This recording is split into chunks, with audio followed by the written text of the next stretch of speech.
in today's video, we're going to be going over the Comfort Glow. This is their infrared gas heater with the built-in safety features, and this model is the KWP212. It is the one that is rated for propane. They do have other models that's rated for natural gas, but like I said, this one is rated for propane.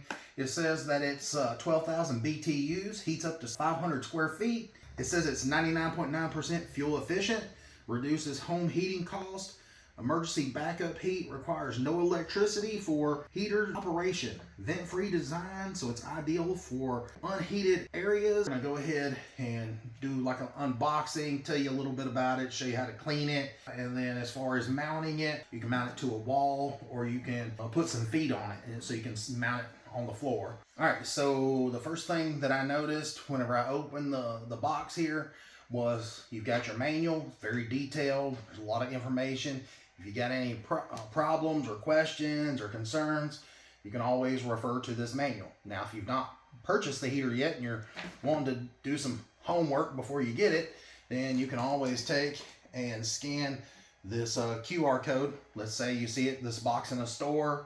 You can scan that QR code and it'll take you to the website for the heater, and you can learn all about it there, or you can just go to the website. I'll put that in the description so you guys can find it. Once you look over your manual, one thing you want to make sure to do is fill out your warranty card. Like I said, this thing has a 2-year limited warranty, but you need to make sure that you fill this out, send it in. We're just going to do a simple unboxing. All I've done is just pull the manual right out of the top of it. I've not pulled the heater out yet. I went ahead and sliced the top.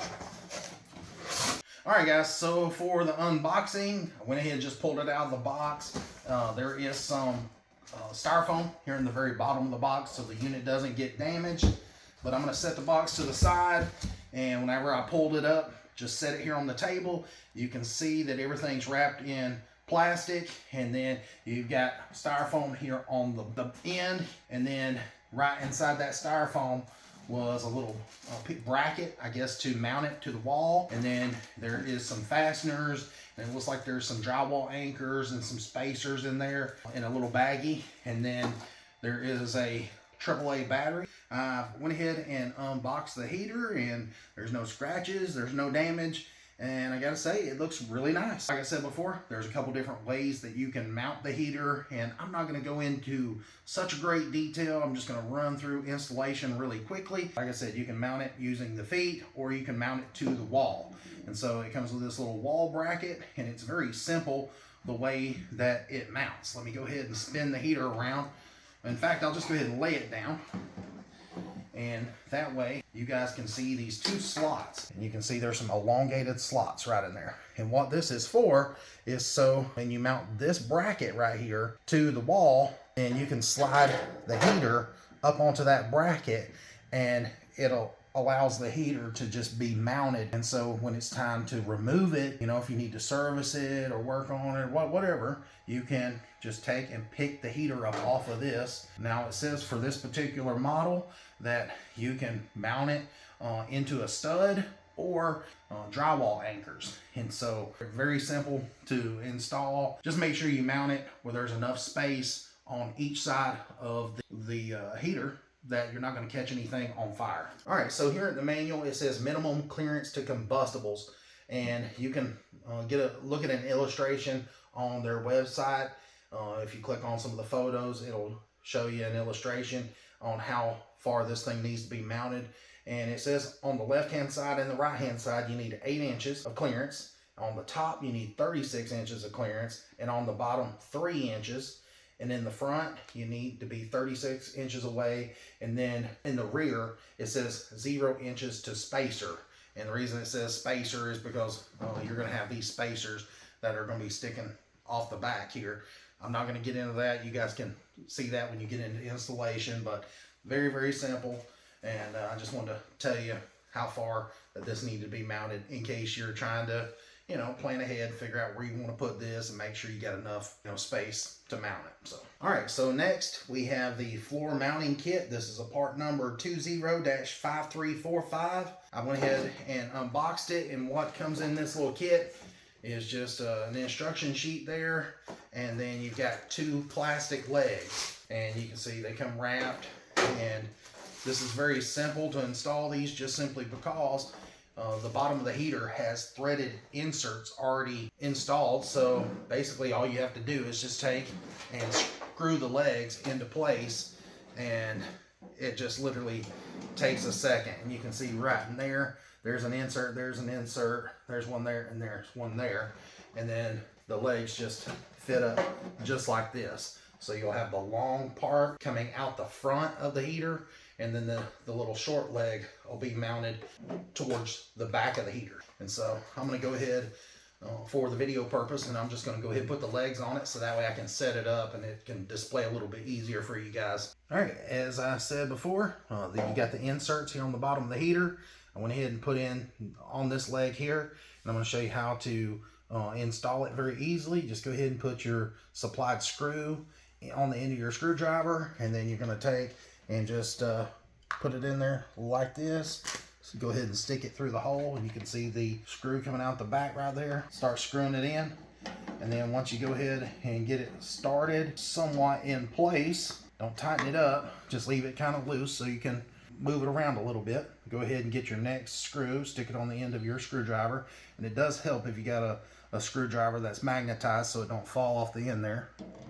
And then get it lined up and tighten this one up, and then once you get them both tightened up, then you're done. All right, so now I have both support legs mounted on the bottom of the heater.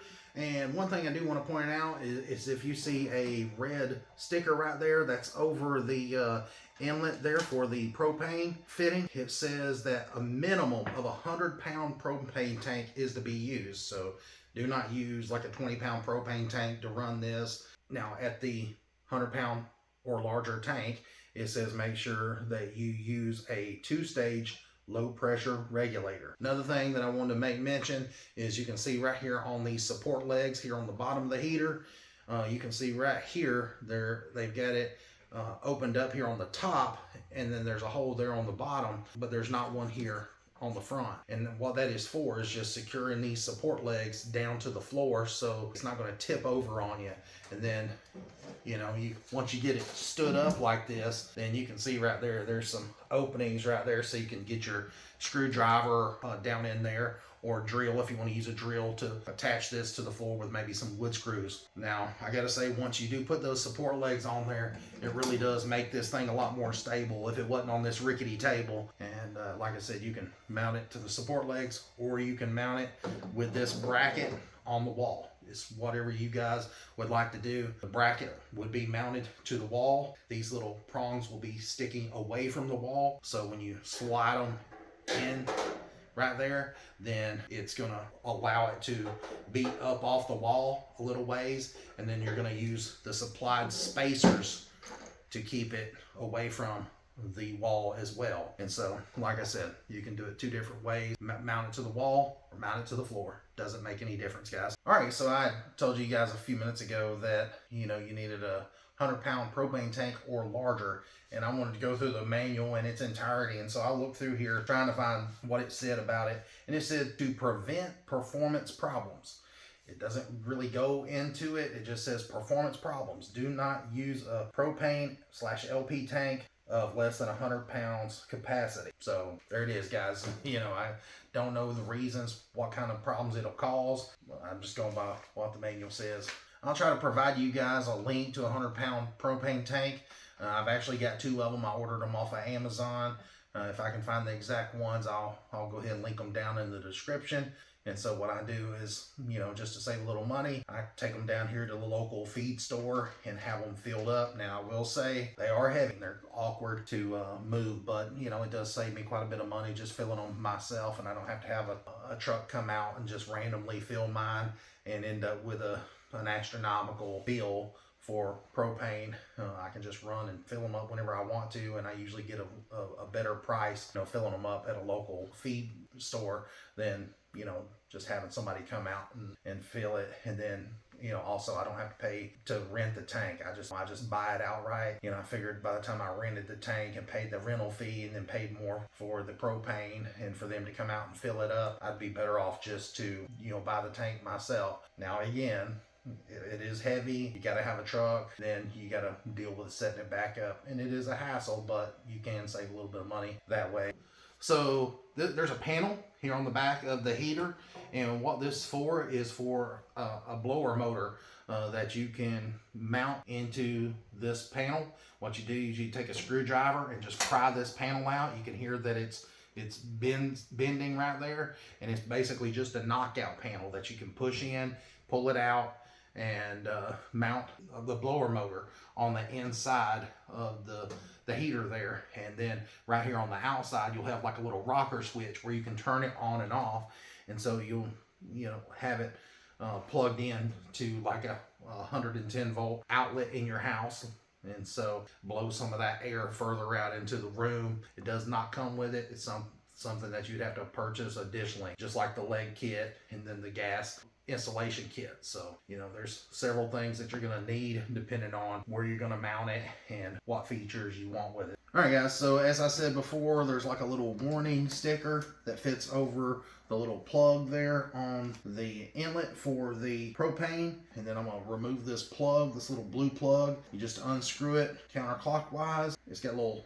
arms to pull it out. So once you pull that plug out, you've got a female NPT thread right in there. And so what you need now is a way to go ahead and make your attachment to the heater. We're going to use this gas appliance installation kit. Now this is the number 207010. So if you're like me and you don't want to make a million trips to the hardware store, because there's always one or two little fittings that you'll forget, or you'll think wrong in your head even though you write it down, or you'll take a picture of it with your phone and you'll end up getting home. I promise there'll be something that you'll end up having to run back to the hardware store for. So best just to get a kit. It has everything in there that you'll need to hook it up for the most part, because most of the time you'll probably have like a black steel pipe coming in and being terminated right there at the drywall. Then you'll want to take and put some sort of cutoff valve there. And so this kit comes with the cutoff valve and some adapters to fit 1/2 inch and 3/8. So you've got your cutoff there, you've got your flexible tube, and you can bend this, and this just comes in handy. You're going to need this to plumb this to the hard pipe that comes into your house, and then you're going to have different fittings on here. Like I said, right in here you're going to need a male NPT fitting, and so you're going to just take and put a little pipe joint compound. It's called Aqua Plumb for sealing and lubricating threaded pipe connections. And so the only thing left in there is just another fitting, and that's it. It's pretty much everything that you're going to need. What you want to do is take some of this thread sealant, and you're going to put it on the threads right here on this side. And like I said, this is the National Pipe Threads side. The other side here is a flared fitting. As you can see right there, it's got that flare on the end of the fitting. You're not going to put anything on this fitting. You're only going to put something on the NPT side, which, if you look at it, it doesn't have that flare that this one has. It's just, smooth right there. So you'll just put some of your thread sealant on there. Now keep in mind, when you're putting your thread sealant on, make sure that you use a good coat all the way around it, but then just make sure that you don't get any inside that lip right there, because you don't want none of this going into any of the orifices inside that heater, clogging it up. Put your little thread sealant on there, and then screw it into that little inlet right there. And then you'll tighten it up with probably an adjustable wrench. And then for the other side, you'll take your flexible tubing and then you'll connect it right here. And this is for the flared side. Thread it on there just like that. And keep in mind, again, you're not going to use thread sealant on these flared ends. So they'll just tighten up on there. It's going to fit something like that. And then this is flexible, so you can bend this and get it in the position that you want it. It'll look something similar to this. And then you'll have your cutoff right here. So you'll put your cutoff on there. Again, you'll be going into the flared side, because this is the flared side of the cutoff. It'll be going into the flared flexible pipe. I know that's kind of hard for you guys to see. Oh, I'm sorry. My hands are probably getting in the way, or I'm not putting it in the right angle for the camera. You can see right in there. It's going to look something like that. All right, so right in here, you can see that you've got a 1/2 inch cutoff valve. And then, you know, it goes over to this flared fitting on the flexible tube. But then over here, you can see that it's 1/2 inch valve. But then I also have a fitting in here where, you know, it reduces it down from 1/2 inch down to 3/8. So, you know, the reason they did that is because they know you're probably going to have either a 1/2 inch or 3/8 line coming into your house. And so they're just giving that option. You can use the 1/2 inch or put the fitting on there and reduce it down. So, and then they've got some extra fittings in here. You know, they've got this one here. And like I said, you can plumb it whichever way is up to code in your location. You can check it out online. I'm sure you can check the different codes out, or you can contact your building inspector. This kit is just going to save you a hassle, save you time running back and forth, and you know, you got your sealant, and you're going to know that everything that's in this kit is what they recommend, and that way you're not trying to figure out, you know, is this going to work? Is this going to work? It's all right there in the kit. And so that should be pretty much everything you're going to need to install it. So other than that installation kit, there's really nothing else that I know that you might need, other than maybe some soap and water, so you can check the fittings and see if they're leaking in any way, shape, or form. I'm not responsible if you do something wrong.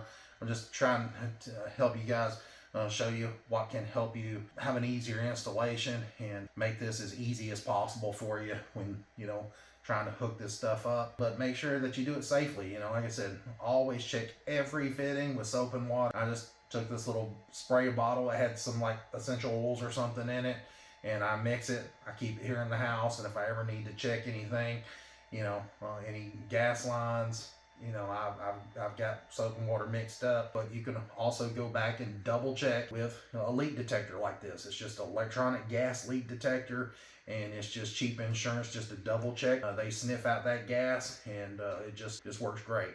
All right, guys, so before I go any further, I just wanted to show you guys where this little AAA battery goes, since it was included with the heater, and that's for the igniter there. And what you want to do is just turn it counterclockwise and unscrew it, and then you'll notice it looks something like that. It's got a little spring in there, and then down in there, and that's your battery compartment. And with the nipple pointing up on the battery, it's your positive side sticking up. And what you want to do is just put the little spring around the battery, and then push it down on there. I know you guys can't see very well with my hand in the way, and you just clockwise tighten it up, righty-tighty. And then once you do that, then now when you mash this button here on top, you can hear it go click, click, click, just like a grill igniter. When I replaced that battery, I looked over here and I seen a QR code, and so I decided to scan it. And it says vent-free gas heater support. And then right below it, it says troubleshooting indoor vent-free gas wall heaters, stoves, and fireplaces. And then it gives you a list of questions and answers and scenarios. So, you know, if your heater's not lighting correctly, then it tells you what could be the problem. So that's really neat that they've got QR codes on everything. So if you got questions, they can be answered. Also, you've got some cards here that are just safety cards here on the back of the heater, and they're attached with a little tether there, and it's just a lot of safety stuff, lighting instructions, basic information. All right, guys, so next we're going to show you how to maintenance the unit. It says we recommend that you clean the unit every 2 to 3 months or after 2,000 hours of operation. More frequent cleaning may be needed based on how and where you use it. With that being said, if you're somewhere where it's really dusty and it can affect the way that the flame performance is, sometimes you cause spitting and sputtering and things like that, and just have too large of a flame, too small of a flame. I mean, there's different reasons certain problems occur, and a lot of them are mostly dust and debris that's get caught in these orifices. And the way that you clean them out is very simple. You got 2 screws on this side and 2 screws right here on this side. So we're going to remove the front panel, and I'm going to show you just how to clean it. It's very easy. Stay tuned. You can use a drill if you want to. It's not really necessary, and I definitely wouldn't use a drill to tighten it back up. I would only use a drill to loosen them because it's just a little thin sheet metal. It only takes just a couple minutes to pull those 4 screws out. All right, so next I'm going to go ahead and lay the heater on its back because I don't have mine mounted to a wall or mounted to the floor. It's just on this little rickety table, and so I'm going to lay it down, and that way it's a little easier for me, and I can just pull this cover off the front real easy. And you'll want to set this somewhere where it's not going to get scratched up. After all, you got to look at this thing. It's going to be mounted on your wall. And one thing I just wanted to go ahead and just explain a few of the little components just so you're familiar with them and know a little bit about your heater. That way, when it comes time to clean it, you'll know where to clean it, how to clean it, and all that. So right in here, this is, it's a little electrode. And so what happens is when you mash the button up top where I showed you where you put the battery in it, then when you mash that button down, then you'll see a little spark that ignites that propane. So check this out when I mash the button. All right, so I showed you the igniter right in there. Right here, this is your pilot tube, and basically, you know, this tube here just lets gas flow, so to basically keep your pilot light lit, so you don't have to keep lighting this thing over and over. And that pilot light helps keep that thermocoupler right there warm. And there's your thermocoupler right in there. Now that thermocoupler, it basically what it does is it just senses the heat from the pilot light, and it allows the valve to open and basically saying, hey, it's hot and we need some more propane to get the fire going and get it nice and toasty.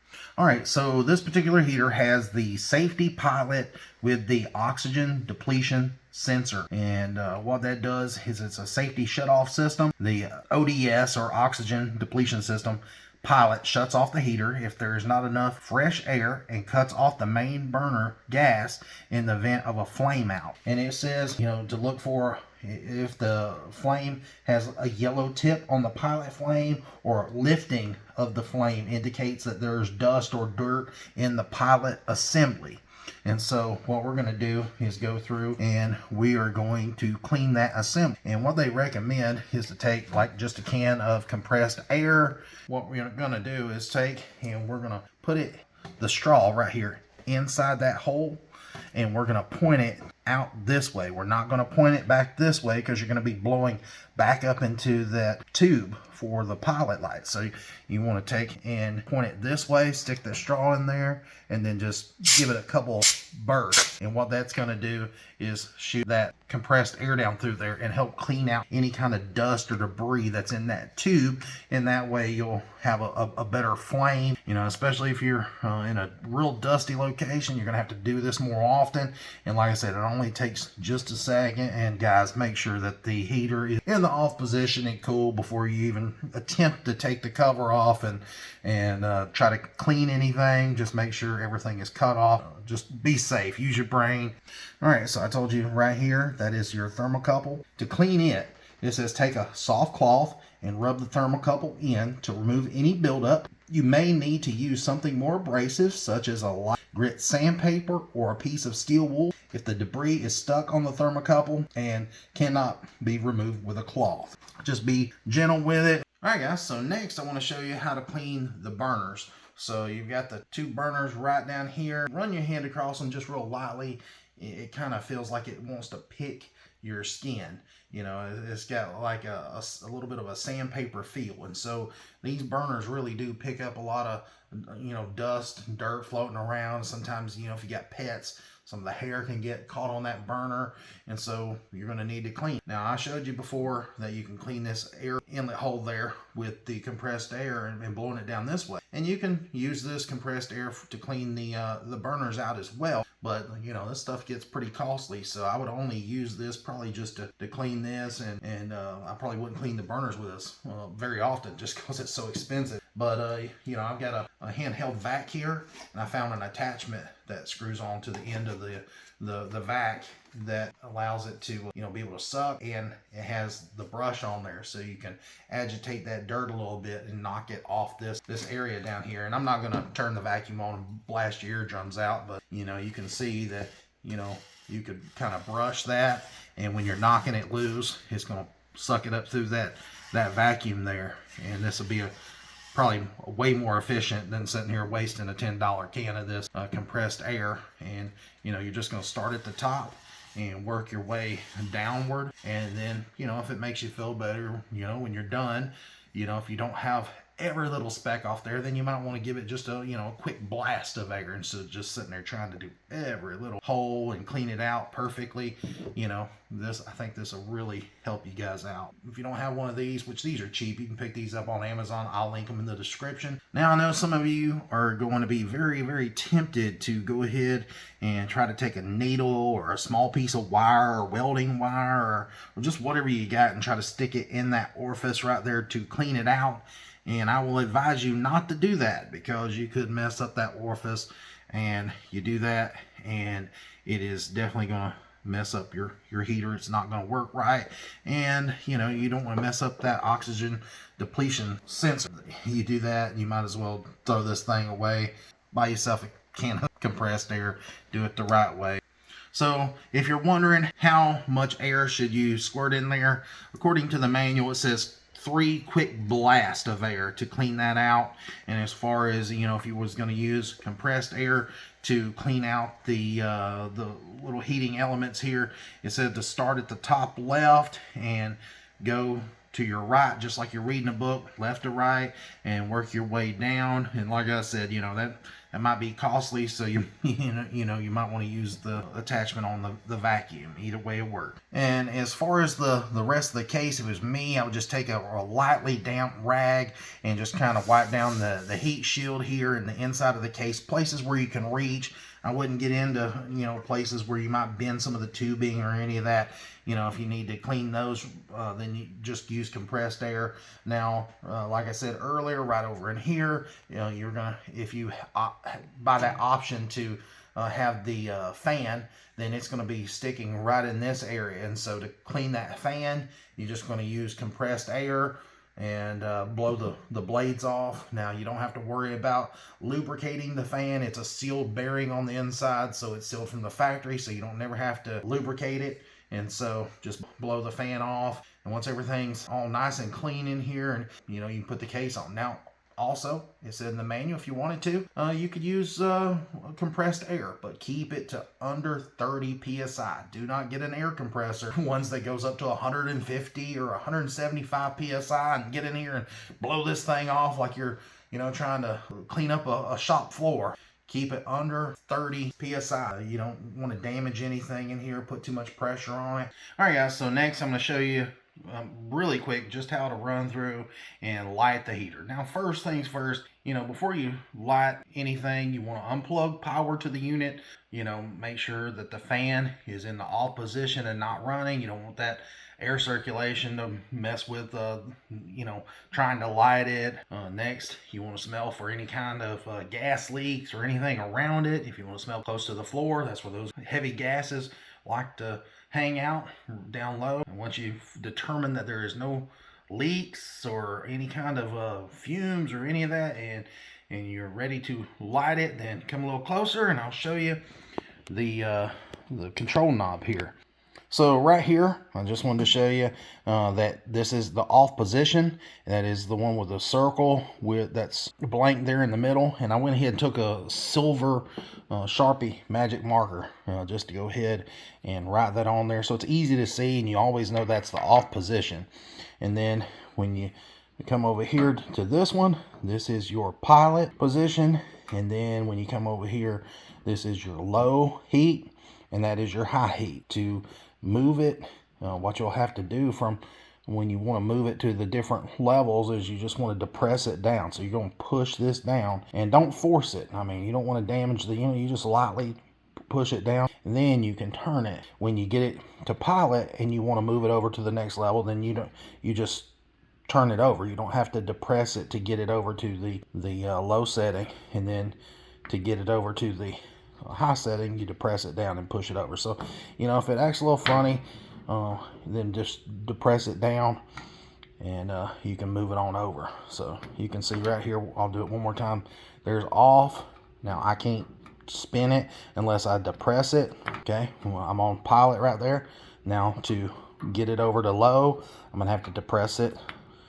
Okay, and then to get it over to high, I'm gonna have to press it and move it over.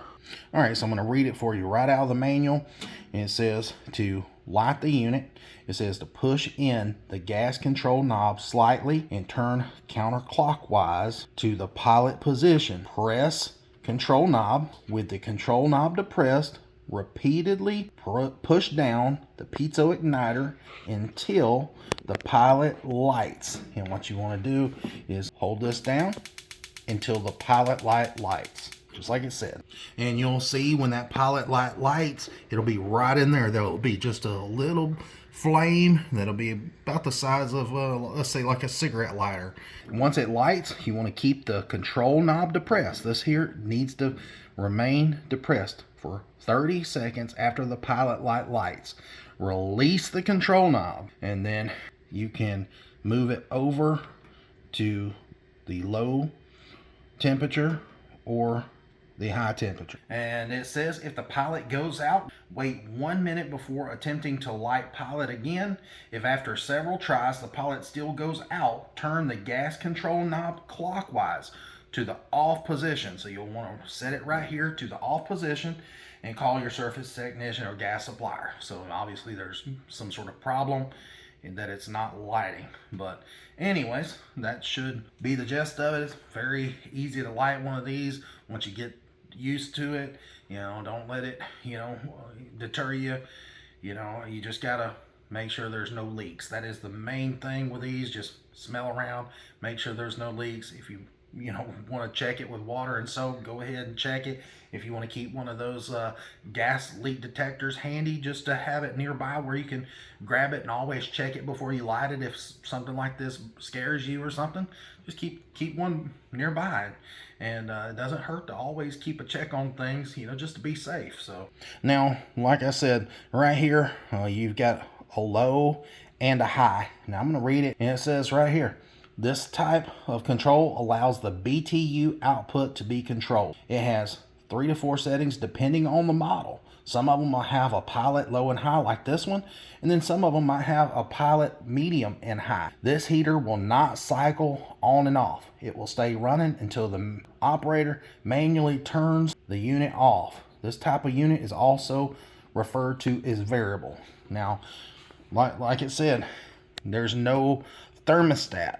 So, you know, it's not going to kick on and off, and, you know, you're not going to set it to like a thermostat in your house, like set it to 70 or set it to low, and, you know, it maintain a certain temperature. If you set it at low and you're cold, turn it up to high. And if you set it up to high and you're getting too hot, then turn it back down to low. I mean, this is just this type of heater. It's a manual switch. They do offer, you know, some, like it said, with a low, a medium, and a high. But this one here just has the low and high. You know, some of these, you know, are thermostatically controlled. So not sure which model that they have that is, but this one here, like I said, is just manually controlled. All right, guys, as I stated earlier in the video, with this heater here, you want to have at least a 100-pound propane tank or larger, and it said to use a 2-stage low pressure regulator. Now, with that being said, I wanted to make mention that this heater does have an internal regulator. It said the internal non-adjustable regulator prevents overfiring in case of increased gas pressure. The regulators may be dedicated or dual fuel. In the event of increased pressure, the internal regulator will close off the flow of gas by closing the internal plunger, often referred to as the diaphragm. This can occur when installing a new heater and when replacing a propane tank. In order to prevent the regulator from closing, it is recommended to turn the gas supply on going to the heater very slowly.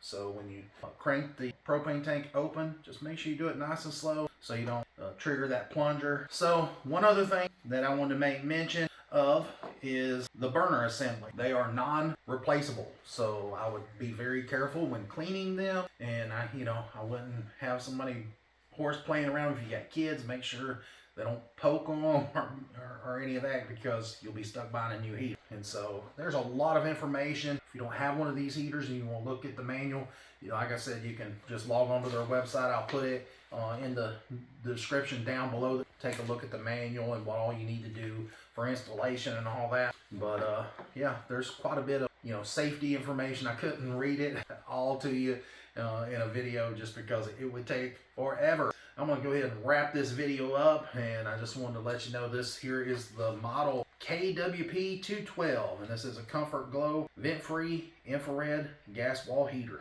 So thank you for watching. I know it was long and drawn out, but hopefully if you're interested in this product, that it'll be worth it to you, and hopefully it taught you how to clean the unit and set it up, and yeah, get you one. Check it out. So next time, guys, thanks for watching. I'll put a link down below in the description for my Amazon affiliate link for the heater and some of the other stuff that I've used in the video. That way you can take a look at them. Like I said, I've got the brushes for cleaning the burners and compressed air and just whatever else I made mention to you. I'll put it down below so you guys can find it.